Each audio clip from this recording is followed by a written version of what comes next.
YCP కీలక నేత మాజీ మంత్రి కొడాలి నాని గత ఎన్నికల తర్వాత సుదీర్ఘ విరామం అనంతరం తొలిసారిగా గుడివాడలో ప్రజల మధ్యకు వచ్చారు. ఓ దాడి కేసులో ముందస్తు బెయిల్ కోసం ఆయన గుడివాడ కోర్టుకు హాజరయ్యారు. చాలా కాలంగా రాజకీయాలకు, బహిరంగ కార్యక్రమాలకు దూరంగా ఉంటున్న నాని ఒక్కసారిగా కోర్టు ప్రాంగణంలో కనిపించడంతో వైసీపీ శ్రేణులు పెద్ద సంఖ్యలో అక్కడికి చేరుకున్నారు. మాజీ ఎమ్మెల్యే, ప్రస్తుత వేర్ హౌసింగ్ కార్పొరేషన్ చైర్మన్ రావి వెంకటేశ్వరరావుకు చెందిన వస్త్ర దుకాణంపై దాడి జరిగిన సంఘటనకు సంబంధించి కొడాలి నానిపై కేసు నమోదైంది. ఈ కేసులో అరెస్టు నుంచి తప్పించుకునేందుకు ఆయన ముందుగా ఏపీ హైకోర్టులో ముందస్తు బెయిల్ కోసం పిటిషన్ దాఖలు చేశారు.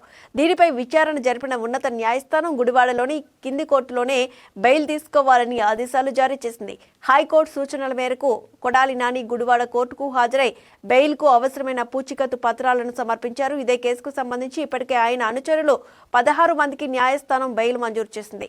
అయితే పోలీసుల విచారణ సమయంలో కొందరు అనుచరులు కొడాలి నాని ఆదేశాల మేరకే తాము దాడికి పాల్పడినట్లు అంగీకరించారని సమాచారం.